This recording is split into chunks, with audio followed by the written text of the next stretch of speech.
Friends, जय श्री कृष्ण।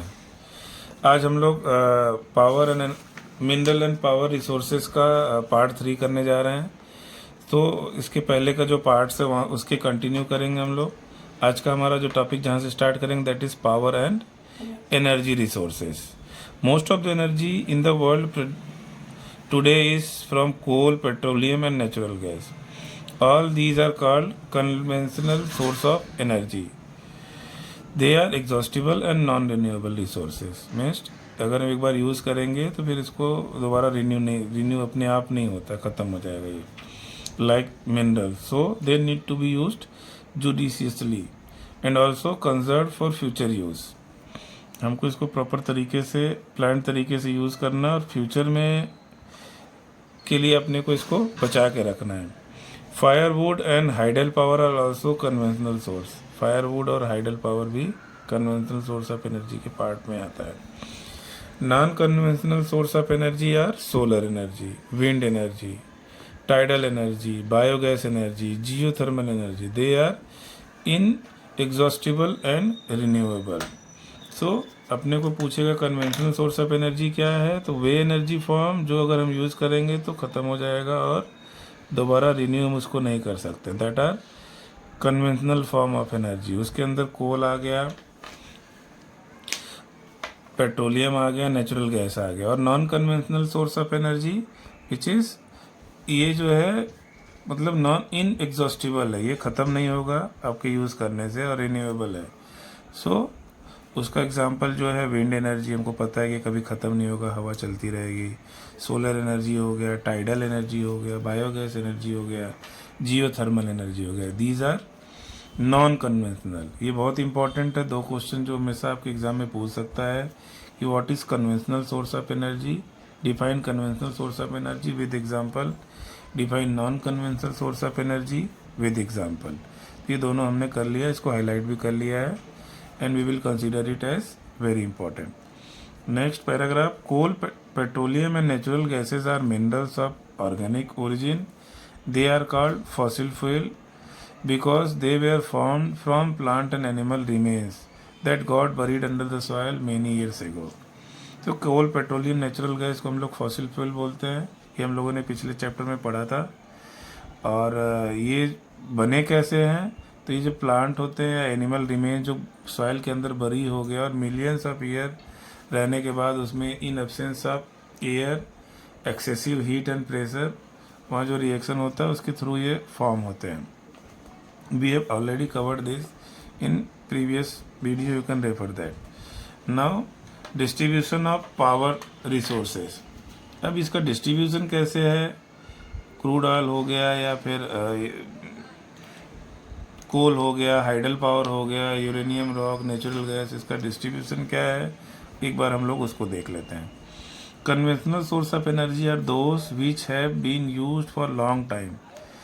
जो बहुत पहले से हम लोग कन्वेंशनल मतलब जो हमारा चला आ रहा है, such as coal, crude oil, natural gas, hydel power and uranium rocks. They accumulate in the anticlines और अपफोल्ड ऑफ द रॉक्स. तो ये कहाँ स्टोर्ड होते हैं, इनसाइड द सॉयल. रॉक मतलब जो हमारा ज़मीन है उसके अंदर रॉक्स के बीच में फंसे रहते हैं लोग. वहाँ से वो परपिकुलेट नहीं हो सकते, नीचे नहीं जा सकते, बाहर भी नहीं जा सकते, तो वहाँ स्टोर्ड है. हमको अब क्या करना है, उसको फाइंड आउट करना है कहाँ पे पाया जाता है, और वहाँ से फिर हम लोग उसको एक्सट्रैक्ट करते हैं. तो इसमें जो इम्पोर्टेंट पार्ट है कन्वेंशनल फॉर्म में, सबसे पहले हम लोग देखते हैं क्या है, पेट्रोलियम. अब उसका हम लोग डिस्ट्रीब्यूशन देखते हैं. तो fossil fuel comprise coal, crude oil and natural gas. They are extracted from below the earth's surface. They were formed from the buried remains of plant and animal that lived millions of years ago. Crude oil, also called petroleum, is refined to produce numerous fuel products such as petrol, kerosene, aviation fuel and diesel. ये हमने इसको पढ़ा था कि हम कैसे इसको distillation करके कैसे हम इसको क्रूड ऑयल से हम ये सब प्रोडक्ट्स बनाते हैं. वर्ल्ड डिस्ट्रीब्यूशन देखें तो 2/3 of this supply lies in Persian gulf and surrounding area. जो पर्सियन गल्फ एरिया है, जो गल्फ एरिया में पता है, सऊदी अरेबिया, अमीरात, इराक, वो है। तो वहाँ पे 2/3 यानी अगर 4 पार्ट हो गया तो 2/3, 3 पार्ट अगर करें तो 2/3 वहाँ, 4 पार्ट में 2/3 वहाँ पाया जाएगा। बाकी जो है वो सराउंडिंग एरिया में। बाकी पूरे वर्ल्ड की बात करें तो सऊदी अरेबिया हो गया, ईरान हो गया, इराक हो गया, कतर हो गया, उनके पास क्या है, लार्जेस्ट रिजर्व है। Saudi Arabia, Iran, Iraq and Qatar है largest reserve. Russia, Venezuela, Mexico, Libya, Nigeria, USA and North Sea, उसमें सी के अंदर UK, Norway, Denmark, Germany and Netherland that are sharing the oil discovered recently are the world's major oil producing countries. तो ये सब क्या है, major producing country हैं। हमको ये ध्यान रखना है कि 2/3 कहाँ पाया जाता है, तो पर्सियन गल्फ में पाया जाता है। बाकी जो बचता है वो पूरे वर्ल्ड का डिस्ट्रीब्यूशन है। इसमें रसिया भी मेजर प्रोड्यूसर है, वेनेजुएला है, मैक्सिको है, Nigeria, USA,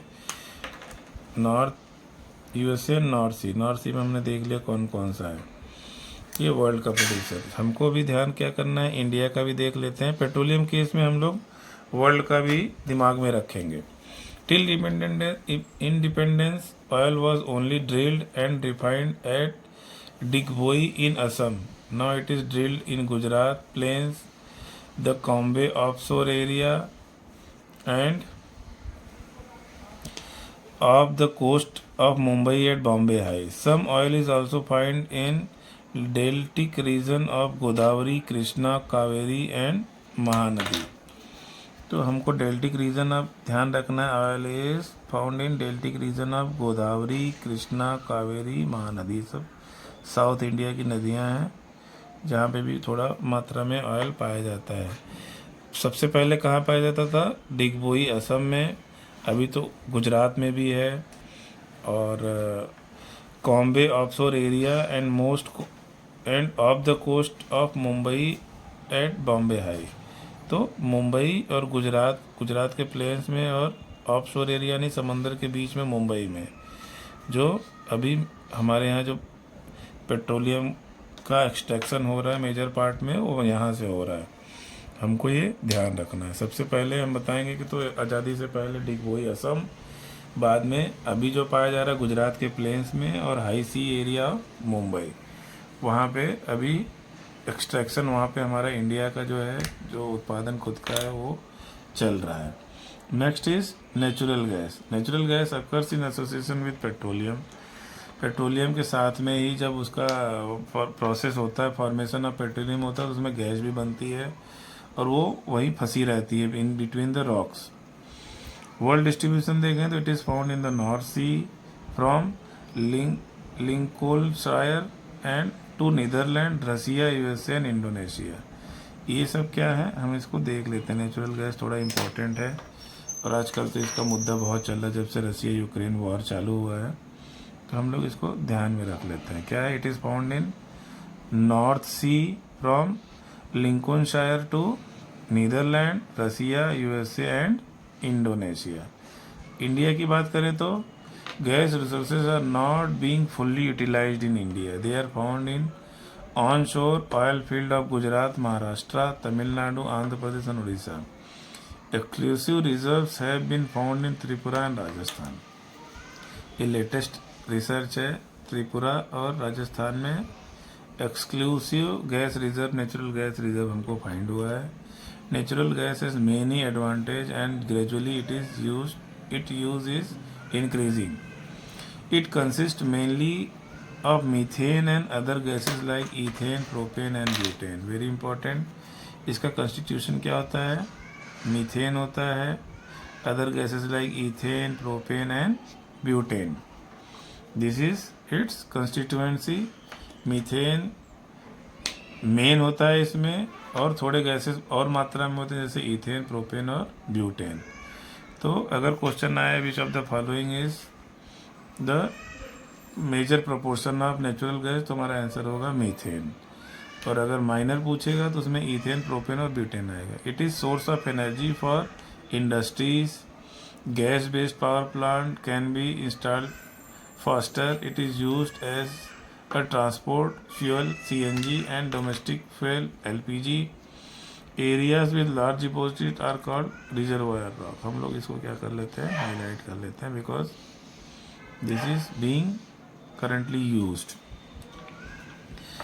It supports the fertilizer industry. Gas can be transported easily through pipeline. Nevertheless, increase in consumption has led their depletion. Burning natural gas can release toxic pollution. वो तुमको पता है कि भाई कोई भी गैस अगर हम जलाएंगे तो पोल्यूशन हो सकता है. तो मेजर कंसर्न क्या है हमारा?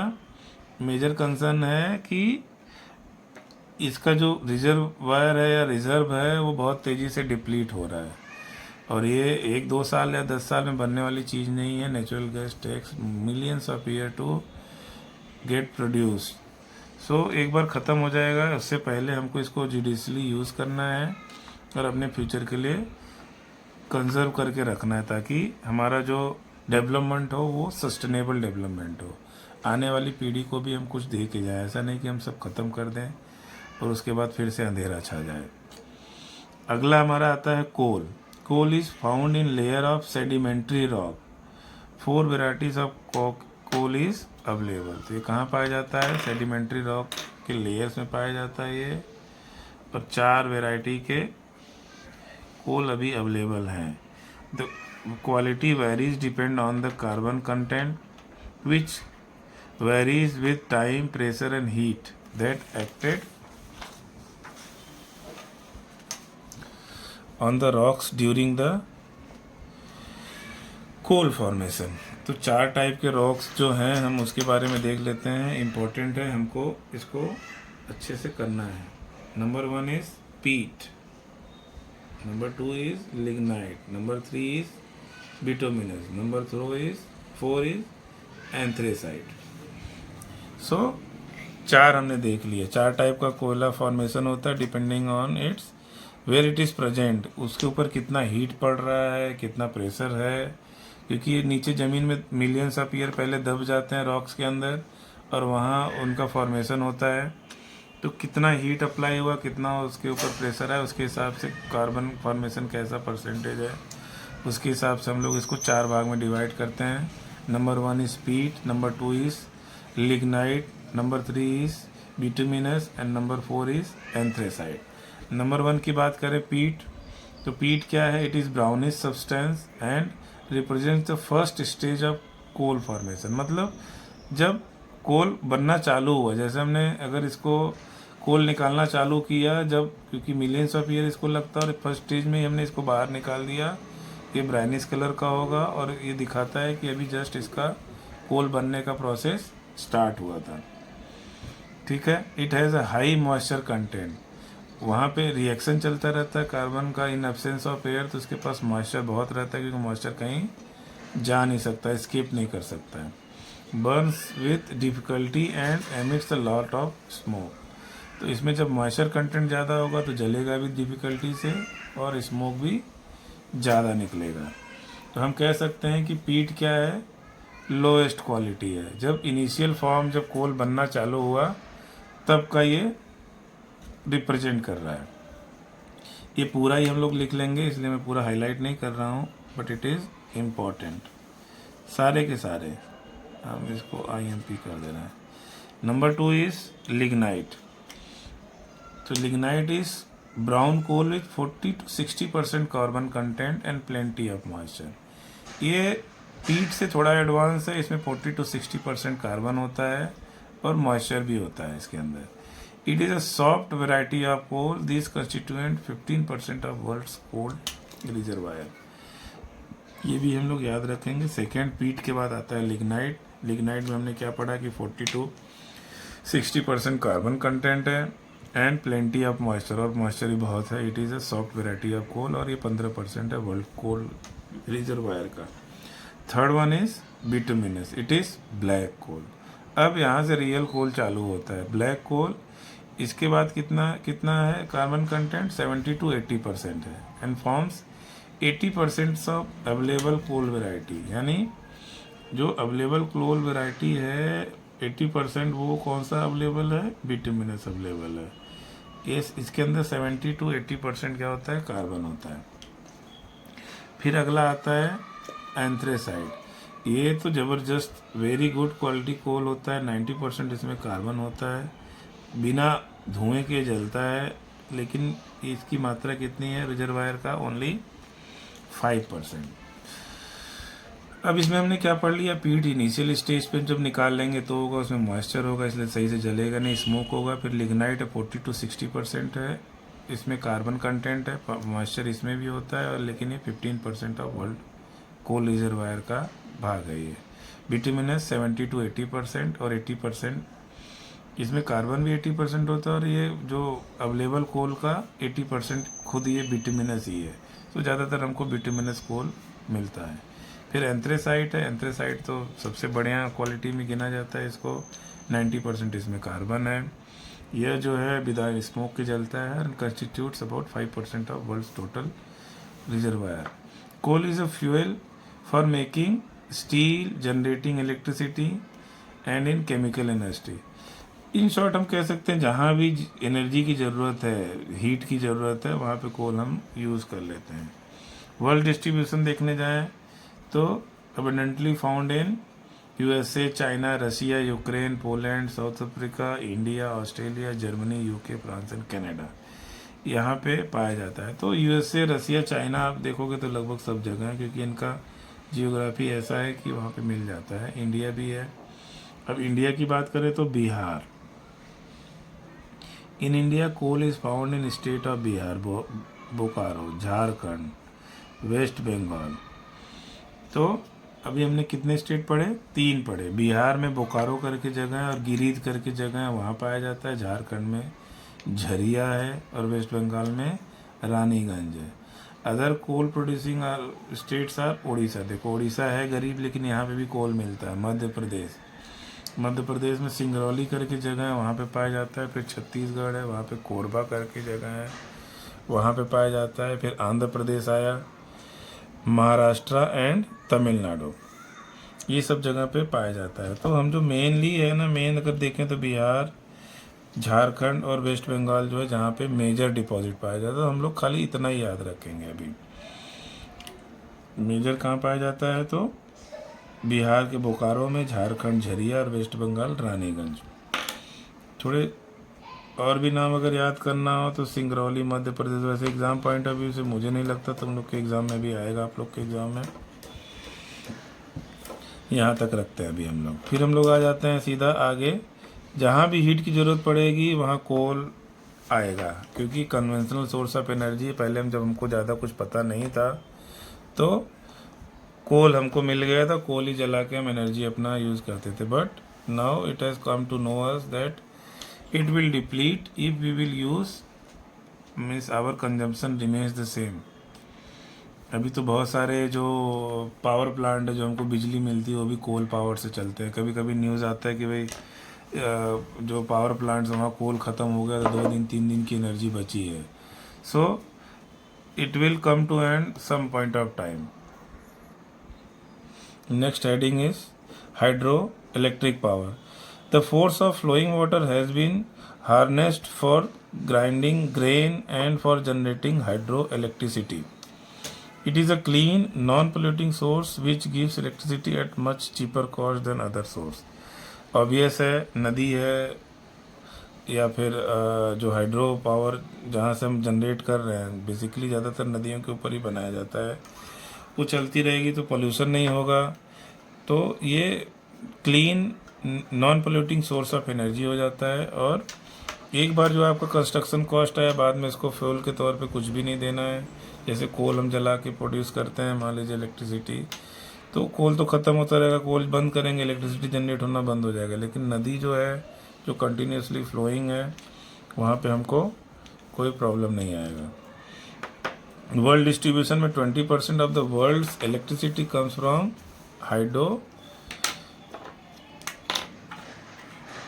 Hydel power.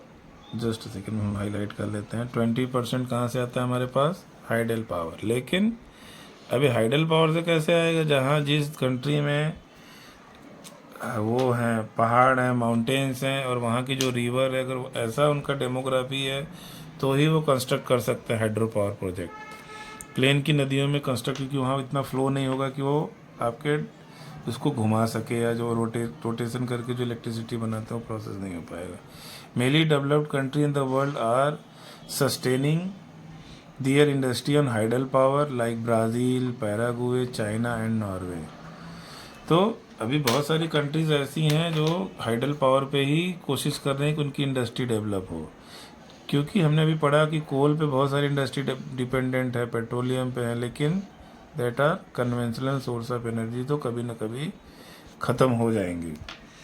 So they are thinking of 1 or 2 generation ahead. अब इंडिया की बात करें तो hydel power is developed and generated by several power plants like Bhakra Nangal, DVC, Hirakud, Rihand, Tungabhadra, Chambal, Kosi, Mahatma Gandhi project situated on Jog fall on rivers Sharavati and Shiva Samudram on Kaveri in Karnataka. जोग fall जो है India का सबसे ऊंचा फॉल भी माना जाता है, जोग फॉल. तो हमको जो है ये जितना हो सके लिख तो लेंगे सारा, लेकिन जितना हो सके जितना ध्यान में आए उतना याद कर लेंगे. 3-4 जो अच्छे इंपॉर्टेंट नाम है, जैसे भाखरा नांगल, ये हमको पता है. अब जैसे पूछ ले कि महात्मा गांधी प्रोजेक्ट सिचुएटेड कौन सी उस पे है, तो जोग फॉल पे है. कौन सी नदी पे है, नदी का नाम क्या है, तो शरावती नदी है. एंड शिव समुद्रम प्रोजेक्ट है, कावेरी नदी कर्नाटका पे है. ये नए प्रोजेक्ट हैं, तो ये पूछ सकता है आपसे कौन सी नदी पे है, तो हमको याद रखना है कि जोग फॉल शरावती नदी पे है एंड शिव समुद्रम कावेरी नदी कर्नाटका में. There are hydel power projects in the foot hill of Himalayas in the western घाट and Tata hydel agency grid. तो हमने पहले ही पढ़ा कि भाई कहाँ पे पाए जाएंगे, तो ये पहाड़ों के फुट हिल पे ज़्यादातर पाए जाएंगे, जहाँ पे पानी जो है बहुत स्पीड और प्रेशर से आता है, और वो प्रॉपर तरीके से 100% उस पावर प्लांट का यूटिलाइजेशन हो सकता है. आगे हम बढ़ते हैं तो it is nuclear power. Nuclear power की बात करते हैं तो disintegration of radio active elements like uranium and thorium releases nuclear power. जब इसको हम ब्रेक करते हैं, एक होता है फ्यूज़न, एक होता है फिशन. तो फिशन मतलब ब्रेक डाउन करके यूरेनियम और थोरियम को जब हम ब्रेक डाउन करते हैं तो वो न्यूक्लियर पावर जनरेट करता है. Setting up nuclear power plant is very expensive. Disposal of nuclear waste is major problem nowadays we are facing. हमारे पास इंडिया के लिए तो अगर बोलने जाऊँ तो पूरा एक हमको नया वीडियो बनाना पड़ेगा. इंडिया इज़ जो यूरेनियम और थोरियम, जो यूरेनियम इंडिया में इतने ज़्यादा मात्रा में नहीं पाया जाता है, तो अभी रॉ मटेरियल के तौर पे इसको लेने के लिए हमको एक पैक्ट है पूरा वर्ल्ड लेवल का है, उसको साइन करना पड़ेगा, जो इसका इंडिया पार्ट नहीं है. इसकी वजह से हमको रॉ मटेरियल का लेने में प्रॉब्लम आती है. तो ये सब चीज़ों के लिए मैं अलग से कभी वीडियो बनाऊंगा जब हम कंपटीशन पार्ट में एंट्री करेंगे तब. तो यूरेनियम और थोरियम न्यूक्लियर अगर इनको फिशन करेंगे, ब्रेक डाउन करेंगे, तो एनर्जी जनरेट होती है, उसको न्यूक्लियर वो बोलते हैं. लेकिन अब उसके साथ प्रॉब्लम क्या है कि उसका डिस्पोजल जो है वेस्ट का, that is a major problem, और उसको बनाना भी बहुत महंगा है. वर्ल्ड डिस्ट्रीब्यूशन में देखने जाएँ तो USA, some European countries like France, Belgium and Japan produce plenty of it. वो लोग बहुत ज़्यादा, उनका टेक्नोलॉजी भी काफ़ी एडवांस लेवल पर आ गया है. अब इंडिया डिस्ट्रीब्यूशन की हम लोग बात कर लेते हैं. अभी वर्ल्ड डिस्ट्रीब्यूशन में USA, some European country. We have some deposit elements such as monazite and thorium in beach sands of Kerala. These are sources of atomic energy or nuclear energy. It is an expensive source of energy. Nuclear power stations in India are located in Kaiga in Karnataka. ये जो है हमारा कायगा कर्नाटका में है. Rana Pratap Sagar near Kota इन राजस्थान, यहाँ पे बनाया गया है. नरोरा इन उत्तर प्रदेश है. तारापुर इन महाराष्ट्र एंड कालपक्कम इन तमिलनाडु. तो ये जो जहाँ जहाँ बनते हैं ना, वो सब हमेशा डिस्प्यूट में रहते हैं, क्योंकि सोशल एक्टिविस्ट हैं, वो लोग मना करते हैं भाई ये सब हटाओ, क्योंकि पास्ट में बहुत सारे इंसिडेंसेस ऐसे हैं जहाँ पे भाई अगर कोई भी अनफॉर्चुनेटली कोई एक्सीडेंट हुआ तो फिर आने वाली कितनी पीढ़ी जो है रेडियो एक्टिविटी जो रेडिएशन उसके चपेट में आ जाती है, और वो फिर वहाँ का जो एरिया, ज़मीन और जो एटमॉस्फेयर वो रहने लायक नहीं रह जाता है. So it is major concern with the nuclear power, and but as we have already studied that coal, petroleum is on verge of means it is conventional source of energy and exhaustive है, तो हमको कुछ alternate होगा, और alternate में nuclear power जो अभी है ये अभी के हिसाब से बेस्ट सूटेड है कि क्योंकि प्लेंटी ऑफ एनर्जी प्रोड्यूस करता है. एक बार डेवलप हो गया टेक्नोलॉजी प्रॉपर तरीके से तो वी कैन मूव ऑन. अब अगला देखो हमारा आता है non conventional source of energy. अभी तक हम लोगों ने कन्वेंशनल पढ़ा, अब नॉन कन्वेंशनल में सोलर एनर्जी है. सबको पता है solar energy is most abundant, non polluting and inexhaustive source of energy. It has huge potential specially in tropical country, जहाँ पे पूरे साल ये सीधी रोशनी देती है तो गर्मी बहुत ज़्यादा रहती है, तो वहाँ पे ज़्यादा हम उसका यूटिलाइजेशन कर सकते हैं. It has been successfully tapped for cooking, water heating, water distillation, crop drying, generating electricity. Use of solar energy has increased by 7 times, which help the photovoltaic cell. It is expensive to harness solar energy. तो solar energy क्या है ये पूरा हम वो highlight कर लेते हैं, क्योंकि ये main non conventional source of energy है, इनएग्जॉस्टिव है, और अभी हम लोग ग्रीन एनर्जी की तरफ बढ़ रहे हैं. पूरा कंट्री बढ़ रहा है, इवन पूरा वर्ल्ड बढ़ रहा है, and it is the basic centre.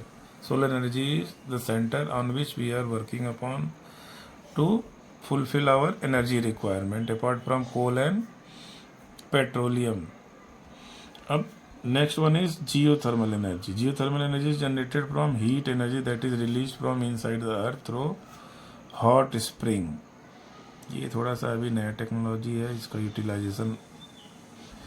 It is a clean and eco friendly source of energy but costly to transport as plants are located far away from the cities. World distribution, this is being tapped in Iceland, Italy, New Zealand, Philippines and central America. USA is the largest geothermal power plant in the world.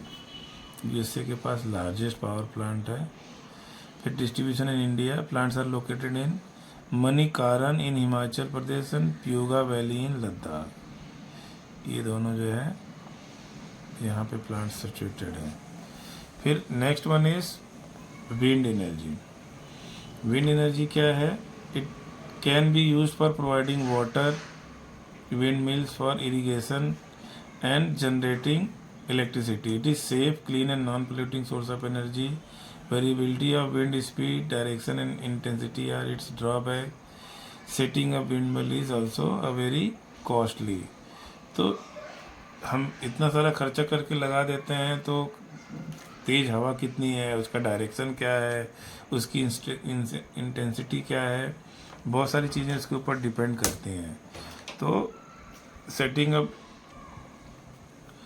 World distribution की बात करें wind energy की, तो Europe के पास 70% of total 25,000 megawatt wind energy in the world वहाँ produce करते हैं वो लोग, क्योंकि they are mostly located near the sea area, और due to land and sea temperature difference there is wind intensity is very high and it gives advantage to Europe.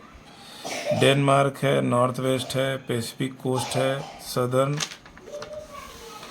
California, Spain and north east USA have ideal condition for generating wind energy. Wind energy in general has grown by 13 times. Wind energy बहुत grow कर रहा है, क्योंकि ये non conventional source of energy है, कभी ख़त्म नहीं होगा.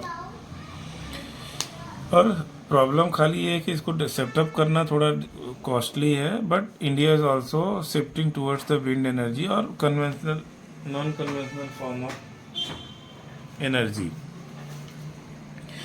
डिस्ट्रीब्यूशन की बात करें तो आप देखेंगे इसमें कि जहाँ भी समंदर का एरिया है, सी एरिया है, ऑलमोस्ट उसके आसपास ये लगता है, क्योंकि वहाँ पे करंट, एयर करंट या विंड जो है पूरे साल मिलता है. Due to variable temperature difference in sea water and land. अभी हम देखते हैं इसमें क्या डिस्ट्रीब्यूशन है इसका। तो Gujarat, Tamil Nadu, Maharashtra and Orissa have a good potential because of study high speed wind. मैं बेसिकली खुद गुजरात में रहता हूँ, तो आई हैव एक्सपीरियंस दैट कि यहाँ पे जो हवाएं चलती हैं वो अदर पार्ट जो सेंट्रल पार्ट ऑफ इंडिया है उसके कंपेयर में ज़्यादा कंसिस्टेंस है, और it will definitely boost to the wind energy. Next is tidal energy. Tidal energy हमको पता है समंदर में जो टाइड्स आते हैं, जो पानी आता है, जब रिटर्न होता है तो उस एनर्जी को हम यूज़ कर सकते हैं। एक बार हम पढ़ लेते हैं क्या लिखा है इसमें। It is energy generated from tides by building dams at the opening of the sea. Opening of the sea पे हम डैम बना देंगे। A turbine is installed in the dam to produce electricity, और वहाँ पे एक टर्बाइन लगा देंगे। तो अब इसके लिए क्या है, हमारे यहाँ इंडिया में तो है नहीं, only gulf of Kutch has potential for generation of such power, और लेकिन only Canada and France has successfully produce some tidal energy. यही दोनों ने अभी तक सक्सेसफुली प्रोड्यूस किया है, बाकी किसी कंट्री ने अभी तक ये टाइडल एनर्जी को प्रोड्यूस नहीं किया है, यूज़ नहीं किया है। अब आता है next one is biogas. Biogas next heading, it is also a non conventional form of energy. It includes urban waste, agriculture waste and domestic waste. तो जो ये सब वेस्ट होते हैं हमारे घर से निकलते हैं, चाहे शहर के कूड़े हों, एग्रीकल्चर का कूड़ा हो या डोमेस्टिक वेस्ट हो। It releases methane which is known as biogas. तो हमने अभी तक देखा कि जो नेचुरल गैस था वही बेसिकली मीथेन था, और बायोगैस भी क्या है, मीथेन है। Biogas can be burn directly और converted to liquid biofuel and biogas that are burned as fuel such as ethanol and biodiesel. So biogas can be burned directly or converted to liquid biofuels, and biogas that are burned as fuel such as ethanol and biodiesel. ये सब क्या है, जो biodiesel है, ethanol है। तो question पूछ सकता है कि विच of the following is biogas. तो हमको इथेनॉल और बायोडीजल, इथेनॉल को हमको याद रखना है कि इथेनॉल क्या है, हमारा बायोगैस है, और जो मेन कंस्टिट्यूएंट्स होता है उसका मीथेन होता है बायोगैस के केस में। Done. All these resources of energy are important domestic fuel that substitutes other source of energy. ये क्या है, जो वेस्ट होता है उसको हम यूज़ करके खाना पकाने या एनर्जी के फॉर्म में यूज़ कर सकते हैं। सो दोनों काम हो जाता है, एक तो वेस्ट मैनेजमेंट भी हो जाता है और हमारा उसका प्रॉपर यूटिलाइजेशन भी हो जाता है। अब अगला आता है use of energy resources. Energy resources का यूज़ कैसे करते हैं उसकी बात करते हैं। So efficient use of energy and preventing waste are important. तो जो एनर्जी है उसको एफिशिएंट तरीके से यूज़ करना है, और जो वेस्ट है उसको प्रिवेंट करना हमारा सबसे इम्पॉर्टेंट काम है। अभी हमने देखा था कि न्यूक्लियर एनर्जी के केस में क्या है, उसका वेस्ट मैनेजमेंट ही सबसे टफ काम है। Sustainable and least polluting sources should be utilize. तो हमको अभी आगे क्या करना है कि सस्टेनेबल जिसको हम यूज़ कर सकें और अपने आने वाली पीढ़ी को भी दे सकें, सतत लगातार यूज़ कर सकें, और पोल्यूशन कम से कम हो, ऐसे एनर्जी को हमको यूज़ करना है। Every country needs to generate its own power to meet its requirement in domestic and industrial sector. This can be done effectively by getting maximum benefit from existing power plant, improving the quality of reliable power supplies and use of renewable sources, checking power losses during the generation and transmission, construction of energy efficient building and efficient energy utilization, using suitable alternative sources, creating awareness about the use of energy saving appliance for lighting, cooking and heating in home, offices and industry, forming a national grid which is integrated so that power generation from all sources can be pooled and is used effectively. Last point क्या बोलता है कि हमको national grid बनाना चाहिए ताकि सारे power plant एक दूसरे से कनेक्ट हो जाएं, जहाँ पे भी एक्स्ट्रा एनर्जी हो रहा है तो उसको हम बाकी पार्ट में भेज के मतलब उसको प्रॉपर यूटिलाइजेशन ऑप्टिमम लेवल पर कर सकें। और लॉसेस कहाँ हैं एनर्जी की ट्रांसमिशन में, एक जगह से दूसरी जगह भेजने का जो खर्चा है, तो उसको कैसे मैनेज करना है वो सब हमको प्लान करना पड़ेगा। ये 2-3 पॉइंट इसका हमको याद कर लेना है। If it is asked in exam we have to produce very properly. Next one is conservation of resources. It is the most important part for not for your chapter only but for our current generation, कि हम अपना जो resources है उसको बचा के रखें ताकि आने वाली पीढ़ी, हमारे बच्चे हैं या उनके बच्चे जो आने वाले हैं, उनको ऐसा ना लगे कोई कोल बोले तो खाली किताब में वो पढ़ पाए कोल, या पेट्रोलियम बोले तो खाली किताब में पेट्रोलियम कुछ हुआ करता था, उससे गाड़ियाँ चलती थी। ऐसा नहीं होना चाहिए, हमको कंजर्व करके रखना है ताकि आने वाली पीढ़ी जो है वो चीज़ों को यूज़ कर पाए। तो प्रॉपर तरीके से करना है हमको। इसमें हम देखते हैं क्या दिया हुआ है। तो all minerals and conventional sources of energy are exhaustible once they are consumed. तो जितने मिनरल और कन्वेंशनल सोर्स ऑफ एनर्जी है वो क्या है, एग्जॉस्टिबल है, मतलब ख़त्म हो जाएंगे अगर एक बार आप उसको यूज़ कर लिए। They can not be replaced और renewed, therefore planned utilization of these resources is important, very important line,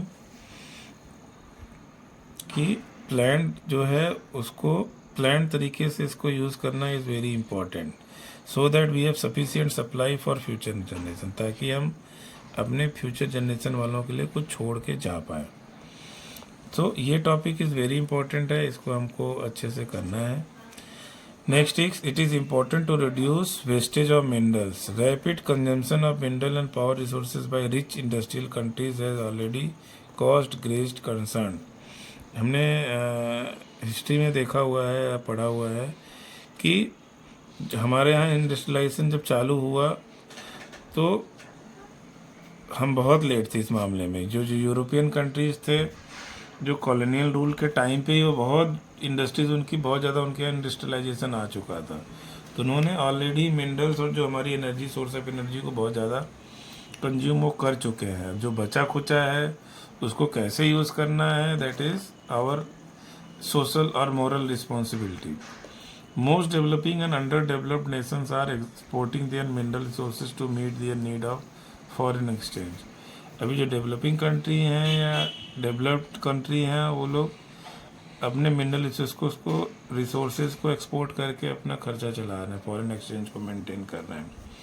तो फॉरेन एक्सचेंज को मेंटेन कर रहे हैं ताकि फिर वो जो उनके यहाँ नहीं पाया जाता है, जैसे उनको फॉरेन एक्सचेंज चाहिए गेहूँ खरीदने के लिए, अगर ठंडे प्रदेश है वहाँ बर्फ़ हमेशा रहेगी तो उनके यहाँ वीट नहीं होगा, तब उनको उसके लिए फॉरेन एक्सचेंज चाहिए। उनके यहाँ तेल आ रहा है तो क्या करेंगे, उसको एक्सपोर्ट करके फॉरेन एक्सचेंज इकट्ठा करेंगे और वहाँ जो पैसा फॉरेन एक्सचेंज से आएगा उसका क्या करेंगे, वो लोग वीट खरीदेंगे या वो सब चीज़ें खरीदेंगे जो उनके यहाँ प्रोड्यूस नहीं होती हैं। तो इसकी वजह से धीरे धीरे उनका जो रिजर्वायर है वो धीरे धीरे ख़त्म होता जा रहा है। Metallic minerals are recyclable. Recycling means using discarded material once again. Metallic जो मिनरल्स है उनको हम रिसाइकिल कर सकते हैं, जो मेटल के बने हुए होते हैं। Their use is possible through physical, chemical और other changes. Reducing or consumption is another option. We should utilize suitable substituents and alternatives to conserve minerals. For instance, biodegradable plastic have been introduced. You should use suitable substitute alternative to conserve minerals. Biodegradable plastics have been introduced in recent years to conserve mineral. Efforts should be made to avoid wastage in mining, extraction and processing. Modern technology can be used. Poor quality ore and mineral fuels. Our thoughtless consumption level have not only created a crisis but also added a greenhouse gas or air pollution. तो अभी ये सब topic के बारे में हम लोग detail में बातें करेंगे अपने नेक्स्ट वीडियो में। अभी हमने थ्योरी पार्ट इसका कंप्लीट कर दिया है। नेक्स्ट है इसका एक्सरसाइज है। आई विल चेक कि अगर ये इम्पोर्टेंट है और बताने लायक है तो मैं इसका अगला वीडियो, शॉर्ट वीडियो 5 से 10 मिनट का लाके ये आपका मैं कंप्लीट कर दूंगा, क्योंकि हमारा ये वीडियो ऑलरेडी बहुत बड़ा हो चुका है। सो फ्रेंड्स, आप लोग प्लीज़ इस वीडियो को शेयर करते रहिए ताकि जो मेरा मेहनत है मुझे मोटिवेशन मिले और ज़्यादा वीडियो लाने के लिए। सब्सक्राइब करते रहिए और अपने फ्रेंड्स लोगों को रेफ़र करते रहिए। Thank you so much. जय श्री कृष्ण।